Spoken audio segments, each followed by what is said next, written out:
तो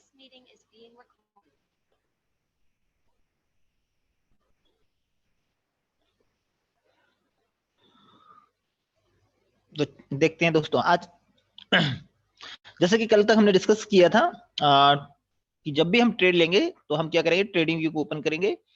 trading view को हमने ऑपरेट करना सीख लिया है, ट्रेडिंग व्यू को हम कैसे ऑपरेट करते हैं, ठीक है।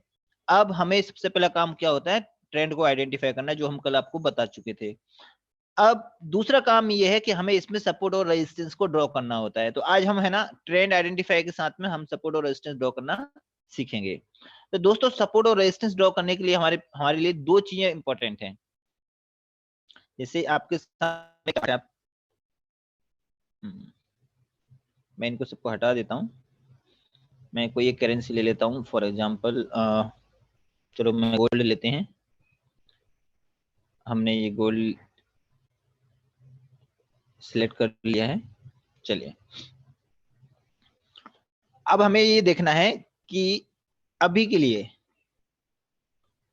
जब हम एनालिसिस करेंगे तो सबसे पहला काम हमारा ये होगा, इंट्राडे ट्रेडिंग की बात कर रहा हूं मैं दोस्तों, है ना। आप इसको पोजिशनल या स्कैल्पिंग ट्रेडिंग में काम नहीं करना है, सिर्फ इंट्राडे के लिए सबसे पहला हमारा काम क्या है दोस्तों, हम 1 घंटे का चार्ट ओपन करेंगे। ठीक है, ये आपके सामने 1 घंटे का चार्ट है ना। अब इस 1 घंटे में आपको बार बार प्राइस कहां से लौटती हुई या कहां तक जाती हुई दिख रही है वो देखना है। तो देखिए दोस्तों, सपोर्ट और रेजिस्टेंस के लिए पहली चीज तो ये है कि हमें रीसेंट कैंडल को ज्यादा प्रेफरेंस देनी है। रीसेंट कैंडल को ज्यादा प्रेफरेंस क्यों देनी है, कि आज हम ट्रेड लेने की सोच रहे हैं तो हमें आज का प्राइस पता होना चाहिए, ना कि 1 साल पुराना। ऐसे समझिए इसको, यदि हमें किसी फ्रूट मार्केट में जाना है तो हमें 2 साल पहले फ्रूट का क्या प्राइस था उससे मतलब नहीं है, हमें आज खरीदना है तो हम पिछले 1-2 दिन की या 4 दिन की प्राइस या 5 दिन की प्राइस देखेंगे, है ना।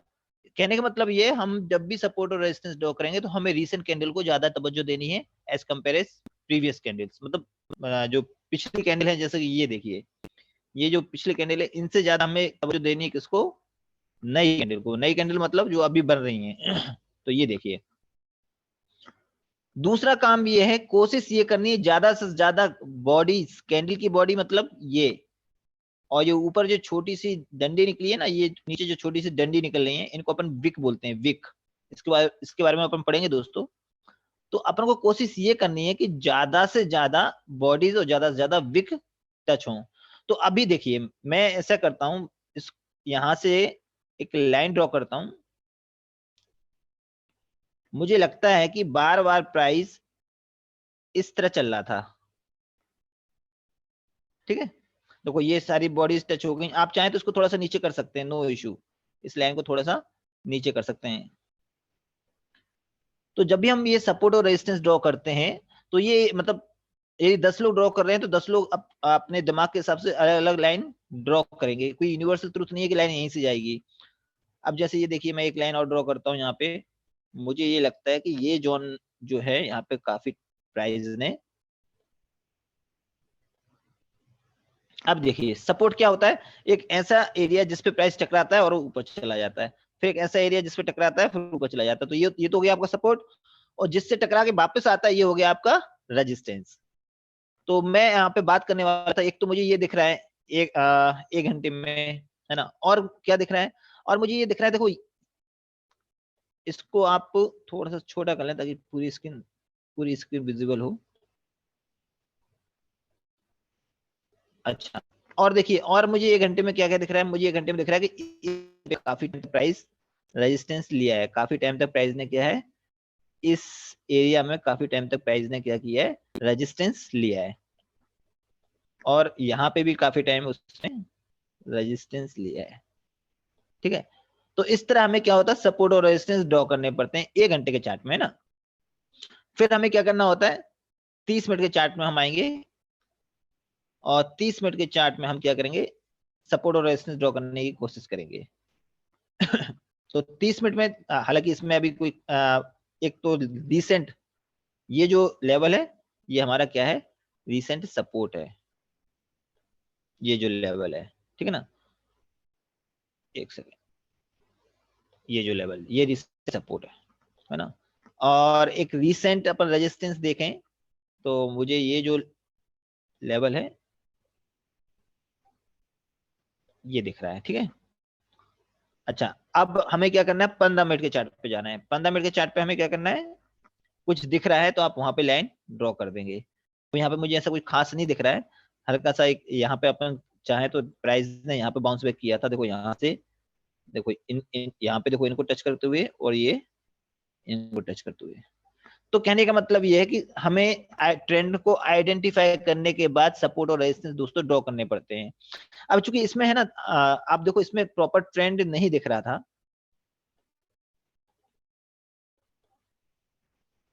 देखो ये मार्केट ऐसे ऐसे चल रहा था, फिर एकदम नीचे गिर जाता है, इसमें प्रॉपर ट्रेंड नहीं दिख रहा था। ट्रेंड के लिए अपन को मैं एक दूसरा कोई चार्ट देख लेते हैं अपने इसमें, फॉर एग्जांपल XAG USD, इसमें देखते हैं इसमें कोई ट्रेंड दिख जाएगा तो फिर मैं आपको इसमें बताऊंगा। हाँ ये ठीक है, इसमें लगभग दिख रहा है कि नीचे के लिए ट्रेंड है। तो हमें क्या करना है, 1 घंटे के चार्ट में हमें मैक्सिमम और 1 घंटे के चार्ट में हमें मिनिमम। तो अभी मिनिमम कौन सा है, ये वाला पॉइंट है ना, और 1 घंटे में मैक्सिमम कौन सा दिख रहा है हमें, इसमें तो लगातार डाउन ट्रेंड है, लगातार डाउन ट्रेंड है। तो अमूमन देखो यहाँ प्राइस ने काफी होल्ड किया है, तो इस हिसाब से हमें क्या है, 1 घंटे में, 30 मिनट में और 15 मिनट में, तीनों टाइम फ्रेम में हमें क्या है, सपोर्ट और रेजिस्टेंस ड्रॉ करने हैं। सपोर्ट और रेजिस्टेंस अलग, जैसे 10 लोग हैं तो 10 लोग ये सपोर्ट रेजिस्टेंस ड्रॉ करेंगे, तो उनके सबके सपोर्ट रेजिस्टेंस अलग अलग ड्रॉ होंगे। जैसे ये देखिए, यहाँ पे प्राइस ने रेजिस्टेंस लिया,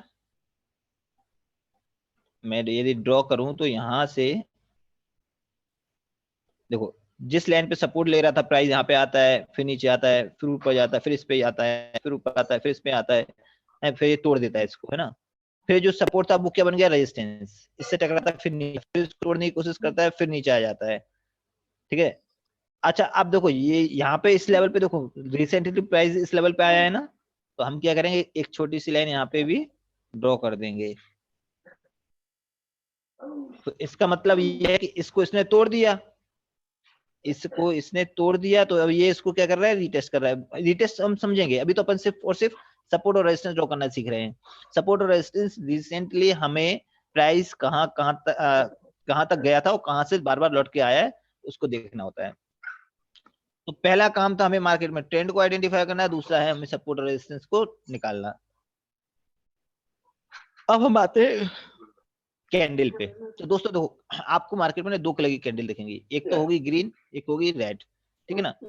कलर कुछ भी हो सकता है, आप कहीं और ब्लैक एंड व्हाइट भी हो सकता है, कलर कुछ भी हो सकता है, तो कलर मैटर नहीं करता। तो माइक ऑन है, और ठीक है। तो देखो, ये ग्रीन कैंडल है, ये रेड कैंडल है। जनरली ग्रीन कैंडल को बुलिश कैंडल मतलब तेजी वाली कैंडल, और रेड कैंडल को बियरिश कैंडल या मंदी वाली कैंडल कहते हैं। तो इसको अपन यहाँ पर थोड़ा सा ड्रॉ करके समझते हैं कि ये एक्चुअली है क्या। मैं यहाँ पे ग्रीन कलर की कैंडल ड्रॉ कर रहा हूँ। देखो दोस्तों क्या होता है, जैसे हेलो सर, हाँ जी, आपकी जूम मीटिंग वाली स्क्रीन शेयर हो रही है, वो स्क्रीन शेयर नहीं हो रहा, चार्ट्स नहीं दिख रहा हाँ है तो जूम स्क्रीन। मीटिंग पर, नहीं मैं जूम अच्छा मीटिंग पे काम कर रहा हूँ अभी तो मैं जूम मीटिंग ओके में काम ओके कर रहा हूँ, ठीक है। तो अब आप देखिए, आपको क्या करना है, देखो आपको 2 कैंडल दिखी, एक तो रेड कलर की, एक ग्रीन कलर की। तो दोस्तों कलर मैटर नहीं करता, अभी मैं आपको बता रहा हूँ। जैसे मान के चलो, कोई कैंडल 10 रुपए पे ओपन हुई, हो सकता है 8 रुपए नीचे गई हो सकता है फॉर एग्जाम्पल 19 रुपए हाईएस्ट गई और हो सकता है यहां आके इसने क्लोजिंग कर दी, यहाँ पे मान लो अपन 17 रुपए। अब इसको समझिए, ये जो ऊपर जो मैंने ड्रॉ किया है, ये इसको बोलते हैं अपर विक या अपर शैडो। ये जो नीचे होती है इसको बोलते हैं लोअर विक या लोअर शैडो। और ये जो प्राइस होता है ना, ये होता है ओपनिंग प्राइस। ये 10 रुपए है ना, ये ओपनिंग प्राइस है। और ये जो 19 रुपीज है ना, 19 रुपए, ये है आपका हाई प्राइस। और ये 8 जो है, ये है लो प्राइस।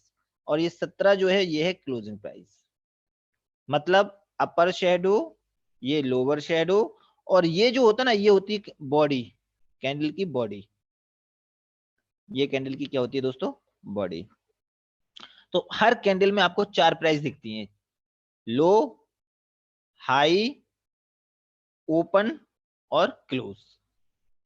तो अब आप बताइए कि 10 रुपए में कोई प्राइस ओपन हुई और 17 रुपए में बंद हो गई, तो तेजी आई मार्केट में या मंदी? obvious सी बात है, तेजी आई। 10 रुपए का प्राइस कितना हो गया? 17 रुपए हो गया, मतलब मार्केट में तेजी आई। तो इसका मतलब ये कैंडल बन गई आपकी ग्रीन कलर की। अब देखो रेड कलर की कैंडल कैसे बनती है दोस्तों। मान लो 17 रुपए पे कोई कैंडल ओपन हुई, मैं इसी एग्जांपल को ले रहा हूँ, 17 रुपए पे कोई कैंडल ओपन हुई, हो सकता है बायर उसको 19 रुपए या 20 रुपए ऊपर ले गए हो, सेलर उसको हो सकता है लो 8 रुपए तक लाए हों, और यहाँ पे 10 रुपए पे आके इसने क्या किया, क्लोजिंग दे दी। तो यहाँ भी आपको 4 प्राइस देखने को मिलेंगी, कौन कौन सी? लो, हाई, ओपन और क्लोज। तो देखो इसका लो ये था, इसका लो ये सेम है, इसका हाई ये था, इसका हाई ये है, सेम है, कोई इशू नहीं है। पर इस कैंडल में ओपन कौन सा है? इस कैंडल में ओपन है 17 रुपए, और इस कैंडल में ओपन क्या था? 10 रुपए। तो इसमें 17 रुपए पे कोई कैंडल ओपन होती है और 10 रुपए पे बंद हो जाती है, इसका मतलब क्या है? मंदी है मार्केट में, मतलब बियरिश कैंडल है। तो ये कैंडल बनेगी आपकी रेड कलर की। तो इस तरह आपकी 2 कलर की कैंडल बनती है, एक तो होती है बुलिश कैंडल, एक होती है बियरिश कैंडल। देखो दोनों कैंडलों में प्राइस सेम था, पर अपन को एक चीज ध्यान रखनी, ग्रीन कैंडल में ओपनिंग प्राइस कहां होगा? यहां होगा ग्रीन कैंडल में ओपनिंग प्राइस, और रेड कैंडल में ओपनिंग प्राइस कहां होगा? ये होगा। बस ये याद रखना है अपन को। आगे देखते हैं। तो यही चीज इसमें लो, हाई, ये ओपनिंग प्राइस है, और ये आपका क्लोजिंग प्राइस है। ऐसे ये ओपनिंग प्राइस और ये आपका क्लोजिंग प्राइस। अब हम कुछ कैंडल्स पढ़ने वाले हैं, है ना। कैंडल का हमने देख लिया कि उसमें चार प्राइस होती है, बॉडी होती है, विक होती है ना। विक बोल दो या शैडो बोल दो, जो भी आपको अच्छा लगे वो बोल दो। अब ये कैंडल हम पढ़ क्यों रहे हैं? सबसे पहले तो ये जानते हैं कि देखो चार्ट जो होता है, चार्ट में जो कैंडल बनती है ना, ये कैंडल हमें बताती है, ये कैंडल हमें इशारे देती है कि मार्केट ऊपर जाएगा या नीचे जाएगा। जैसे अभी आप देखो, एक कैंडल आपके सामने मुझे दिख रही है, मैं इसके बारे में बता रहा हूँ। देखो ये ग्रीन कलर की कैंडल, इसको देखो, ये देखो ये कैंडल, है ना। ये रेड कलर की, ये देखो ये वाली कैंडल। ये कैंडल कौन सी कैंडल है? ये जो अभी हम पढ़ने जा रहे हैं, ये वाली, ठीक है। तो इसमें अपन को अब कुछ इंपॉर्टेंट कैंडल्स हैं, वो अपन पढ़ेंगे। ये पढ़ना इसलिए जरूरी है कि ये कैंडल के आधार पे हम निर्धारित करते हैं कि मार्केट ऊपर जाने के संकेत दे रहा है या नीचे जाने के संकेत दे रहा है, ठीक है। चलिए, तो इसमें पहली कैंडल है लॉन्ग पीरियड कैंडल। अब लॉन्ग पीरियड कैंडल कौन सी कैंडल होती है? तो सिंपल भाषा में ऐसी कैंडल्स जिनका ओपनिंग प्राइस ये देखो और क्लोजिंग प्राइस ये बहुत दूर दूर हो, है ना, तो वो लॉन्ग पीरियड कैंडल होती हैं। या मैं यूं कह सकता हूं कि जिसमें ओपनिंग प्राइस और क्लोजिंग प्राइस बहुत दूर होता है, तो इसका मतलब मैं ये कह सकता हूं कि इसमें क्या है, बायर ज्यादा है। मान लो 10 रुपए का प्राइस 100 रुपए पहुंच गया, 100 रुपए पे बंद हो गया, तो इसका मतलब मार्केट में तेजी ज्यादा है।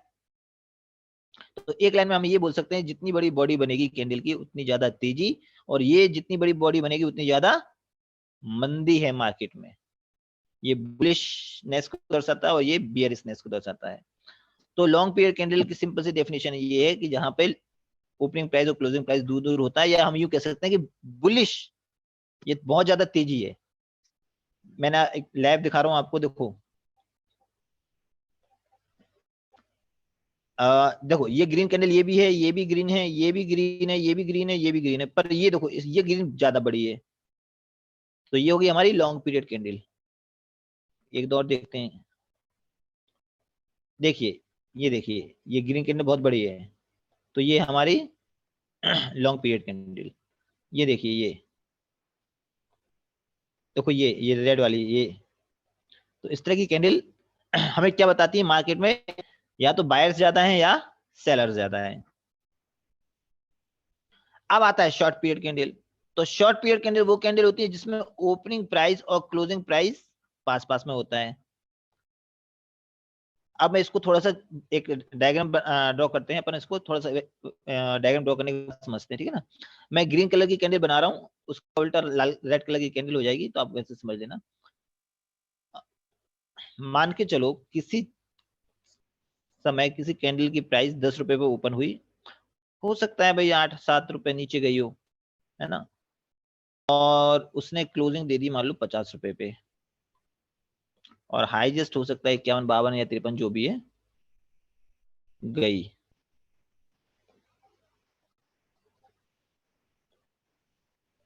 ये हो गया आपका लॉन्ग पीरियड कैंडल, 10 रुपए पे ओपन हुई, 50 रुपए पे बंद हुई। इसमें कौन जीता? बायर जीते, ओबीसी बात है, बायर जीते, 10 प्राइस 50 रुपए पे बंद कर दिया। अब एक कैंडल और मैं बता रहा हूं आपको, 10 रुपए पे ओपन हुई, 7 रुपए नीचे गई, मान लो 14-15 रुपए ऊपर गई, और 12 रुपए पे मान लो क्लोजिंग दे दी। तो दोस्तों इसमें भी कौन जीता? बायर ही जीते ना। 10 रुपए का प्राइस 12 रुपए पे क्लोज करवा दिए, मतलब बायर जीते हैं। तो इसमें भी बायर जीते हैं और इसमें भी बायर जीते हैं। इस कैंडल को बोलते हैं शॉर्ट पीरियड कैंडल, और इसको बोलते हैं long period candle. Long period candle में ओपनिंग प्राइस और क्लोजिंग प्राइस काफी दूर दूर होता है। शॉर्ट पीरियड कैंडल में ओपनिंग प्राइस और क्लोजिंग प्राइस पास पास में होता है। अब मान के चलो मुझे, मैं दो चार्ट देख रहा हूँ, दोनों चार्टों में मुझे एक एक चार्ट में तो मुझे इस तरह की कैंडल बनती हुई दिख रही है, और एक में इस तरह की कैंडल बनती हुई दिख रही है। मुझे दोनों में से एक को सिलेक्ट करना है बाइंग के लिए। भाई दोनों बाय का संकेत दे रहे हैं, दोनों कैंडल बाय बाय के बारे में बोल रही है कि मार्केट बुलिश है, बायर जीत रहे हैं। तो दोनों में से मुझे यदि एक को चुनना है तो मैं इसके साथ जाऊंगा ना, इसके साथ। क्यों? यहाँ बायर बहुत तेजी से प्राइस को ऊपर बढ़ा रहे हैं। तो लॉन्ग पीरियड और ये शॉर्ट पीरियड कैंडल में हम यदि कंपैरिजन करें, हालांकि दोनों बायर जीते हैं, पर दोनों को यदि हम कंपेयर करें तो हम इसके साथ ज्यादा बुलिश होंगे। ये कैंडल ज्यादा हमें तेजी के संकेत देगी। उम्मीद करता हूँ आपको ये चीज क्लियर हुई होगी। आगे और भी इस बार मतलब और भी कैंडल्स हैं, उनमें हमें सारी ड्रॉ करके यदि कुछ कॉन्सेप्ट मिस हो रहा होगा तो आगे और भी कैंडल्स हैं अपने पास में, अपन वहां पे और एक बार और देखेंगे। अच्छा, उस एक चीज और मैं आपसे डिस्कस करना चाहता हूँ, संडे को क्लासेस हमारी ऑफ रहती हैं, बंद रहती हैं क्लासेस, ठीक है ना। सैटरडे और संडे को। तो अपनी अब जो नेक्स्ट क्लास होगी वो अपनी मंडे को होगी, ठीक है। चलिए, तो नेक्स्ट कैंडल्स की बात करते हैं हम। सर मारुबुजु कैंडल। ऑफलाइन क्लास भी सैटरडे ऑफ होती है? ऑफलाइन ऑनलाइन दोनों क्लासेस बंद रहेंगी, ठीक है ना। चलिए, अब हम बात करते हैं मारुबुजु कैंडल की दोस्तों। अब मारुबुजु कैंडल क्या है, तो मैं यहाँ पे एक कैंडल ड्रॉ करके दिखा रहा हूँ आपको।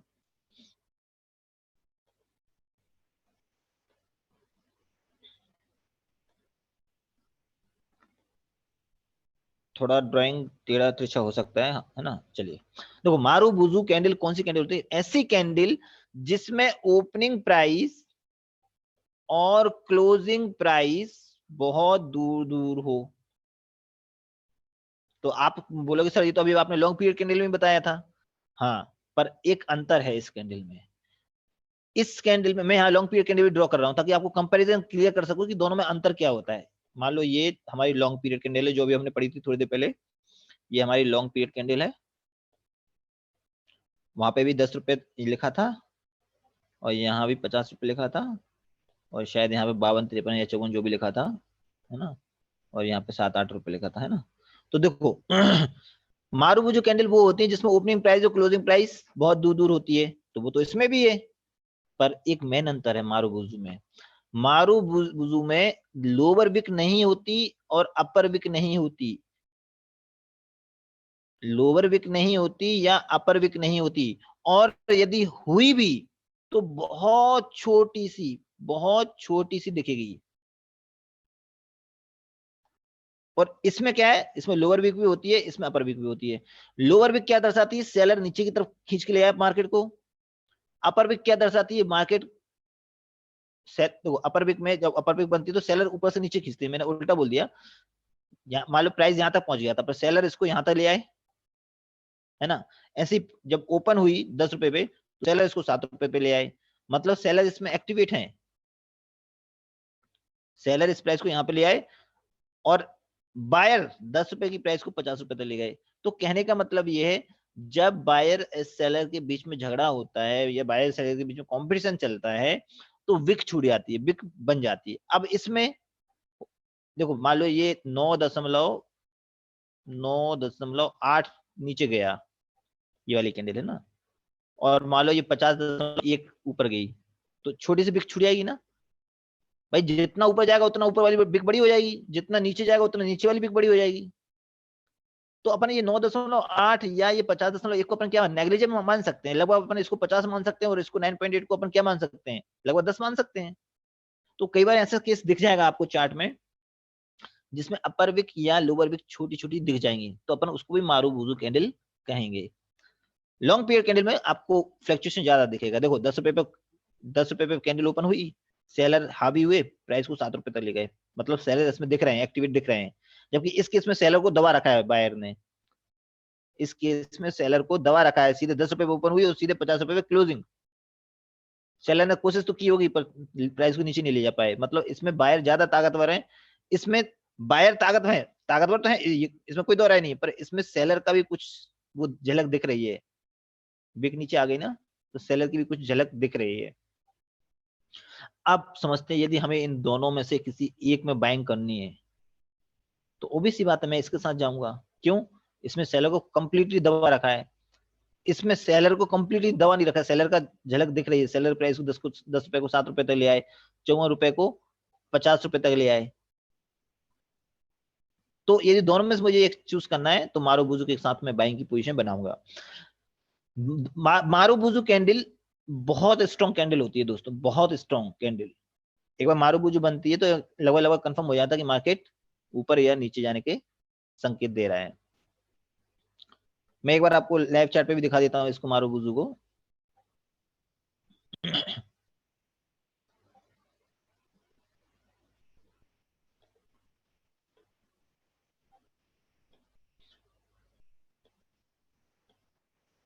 अब देखो ये लॉन्ग पीरियड कैंडल है, ये गिरा दिया मार्केट ने, मार्केट को नीचे गिरा दिया।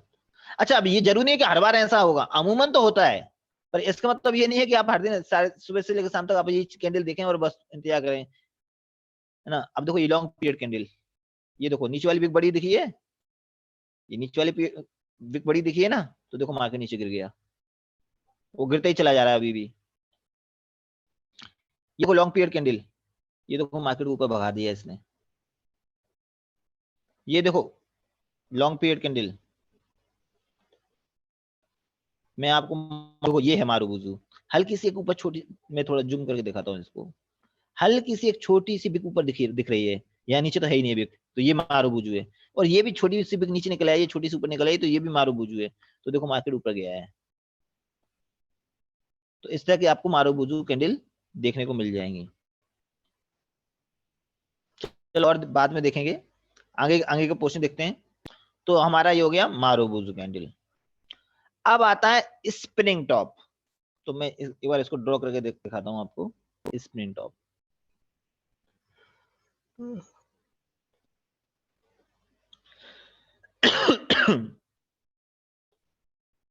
दोस्तों स्प्रिंग टॉप वो कैंडल्स होती है जिसमें ओपनिंग प्राइस और क्लोजिंग प्राइस काफी पास पास में, मैं यहां ड्रॉ कर रहा हूं।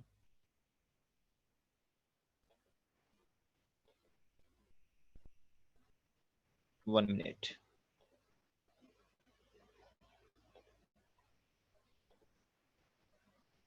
स्प्रिंग टॉप कैंडल्स वो कैंडल्स होती हैं जिसमें दोस्तों ओपनिंग प्राइस और क्लोजिंग प्राइस पास पास में होता है। जैसे मान लो 10 रुपए पे ओपन हुई है ना, और मान लो 12 रुपए पे क्लोजिंग हो गई, और मान लो 4 रुपए नीचे चली गई। जितनी नीचे आएगी उतना नीचे वाली बिक बड़ी बन जाएगी, और जितनी ऊपर जाएगी उतनी ऊपर वाली बिक बड़ी हो जाएगी। मान लो 19 रुपए ऊपर गई। तो स्प्रिंग टॉप कैंडल और शॉर्ट पीरियड कैंडल में क्या अंतर है? शॉर्ट पीरियड पढ़ा था ना अपन ने, शॉर्ट पीरियड में अपन ने देखा था दोस्तों की ओपनिंग प्राइस और क्लोजिंग प्राइस पास पास में होती थी। तो ये देखो ओपनिंग प्राइस और क्लोजिंग प्राइस तो इसमें भी पास पास में है, पर उसमें क्या थोड़ा सा नीचे गया मार्केट, 8 रुपए तक गया था या 7 रुपए तक गया था, ऊपर गया था तो मान लो 14 रुपए तक गया था। मतलब अपर बिक या लोअर बिक छोटी छोटी होंगी। शॉर्ट पीरियड कैंडल में अपर बिक या लोअर बिक छोटी छोटी होंगी। और लॉन्ग पीरियड कैंडल में क्या होगा, सॉरी स्प्रिंग टॉप कैंडल में क्या होगा, अपर बिक बड़ी होगी और लोअर बिक भी बड़ी होगी। तो इसका मतलब समझ रहे हैं ना, जिसमें जितनी ज्यादा बड़ी बिक होंगी उतना ज्यादा मान लो 10 रुपए का प्राइस 4 रुपए तक ले आए, मतलब सेलर ज्यादा एक्टिवेट है। फिर 19 रुपए हाई गया और 12 रुपए पे क्लोजिंग करा दी, तो सेलर यहाँ भी एक्टिवेट दिख रहे हैं। 4 रुपए का प्राइस 19 रुपए तक ले गए, मतलब बायर एक्टिवेट दिख रहे हैं। तो कहने का मतलब ये है कि जब ऊपर या नीचे वाली बिग बड़ी बड़ी बनती हैं तो इसका मतलब ये होता है मार्केट में बहुत ज्यादा वॉलेटिलिटी है, या यूं कह दो मार्केट में बायर सेलर के बीच में बहुत ज्यादा झगड़ा हो रहा है।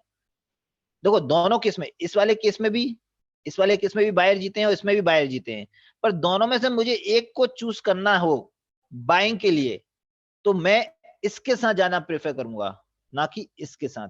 आप बोलोगे सर ये तो 19 तक पहुंचा दिया था, इसने प्राइस 19 तक पहुंचा दिया था हाईएस्ट, है ना, और ये तो सिर्फ 14 तक पहुंचाया, इसके साथ जाना चाहिए। पर नहीं, इसके साथ इसलिए नहीं जाना चाहिए कि इसमें बायर सेलर की बहुत ज्यादा खींचतानी है।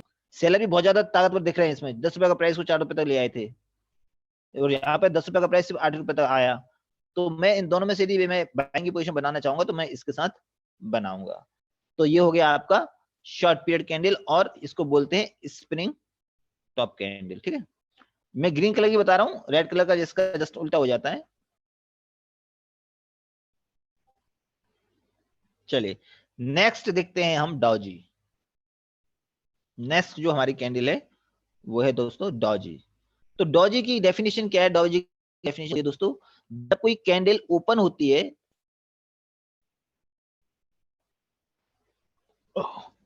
जब कोई कैंडल किसी प्राइस पे ओपन होती है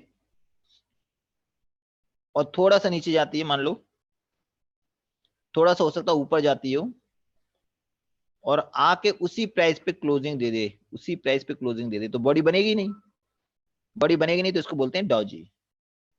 जिस पे ओपन हुआ और उसी पे क्लोजिंग हो गई, थोड़ा सा नीचे गई थोड़ा सा ऊपर गई, इसको बोलते हैं डॉजी। कुछ लोग इसको स्टैंडर्ड डॉजी बोलते हैं।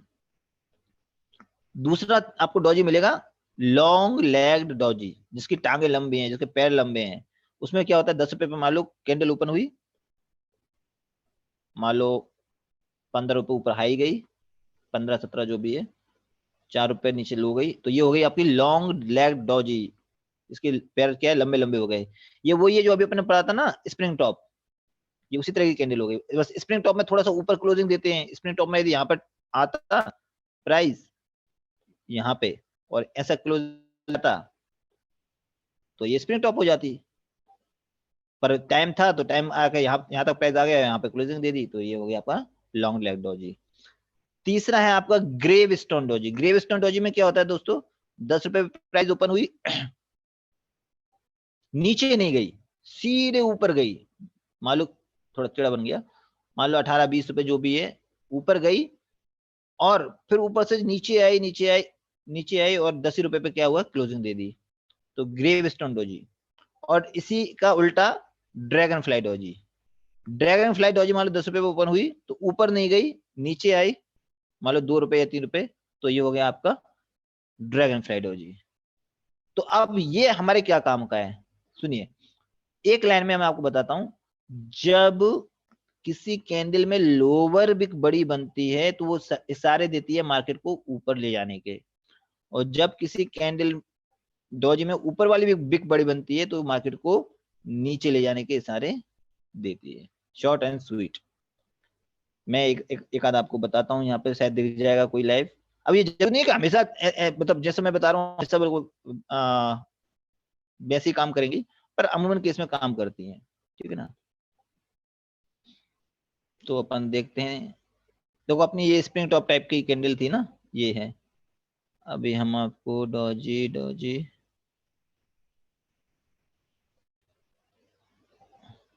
देखो इसको डॉजी बोल दो चाहे हैमर बोल दो, ये देखो नीचे वाली भी बड़ी थी,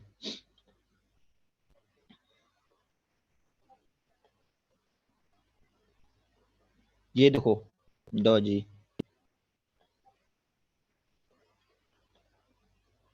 अब देखो ये बनी है ना डॉजी, इसने प्रॉपर काम नहीं किया, इसने प्रॉपर काम नहीं किया।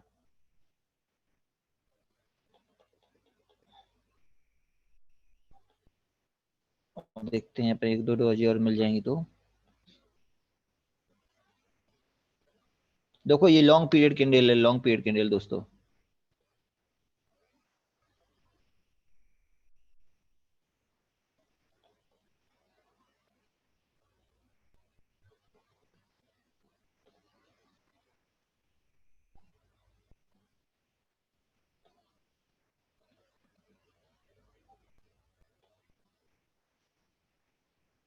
तो अभी दिख नहीं रही, इसमें बनी नहीं है कहीं, है ना। अपन सारी कैंडल्स पढ़ लेंगे फिर एक बार, है ना, टाइम निकाल के ना सारी कैंडल को एक ही बार में ढूंढ देंगे। अब यहाँ पे दूसरी कैंडल दिख रही है मुझे, जो मुझे पढ़ानी है, तो इसलिए मुझे लगता है कि इसमें अपना टाइम वेस्ट करना एक साथ। जैसे ये देखो, ये ग्रेवस्टोन डॉजी, ये मार्केट को नीचे ले आई, तो इस तरह के आपको डॉजी यहाँ पे दिख जाएंगे। अभी मुझे आपको ये वाली कैंडल्स पढ़ानी है, ये ना, ये कैंडल्स पढ़ानी है, ये कैंडल्स पढ़ानी है, तो एक साथ अपने ना सारी कैंडल्स को एक साथ यहाँ पे देख लेंगे। तो मैं आज की क्लास को यहीं पे बाइंड अप करता हूँ, है ना। आप कोई क्वेश्चन है तो आप मेरे से डिस्कस कर सकते हैं, जो भी आपकी क्वेरीज है तो वो आप मेरे से पूछ सकते हैं।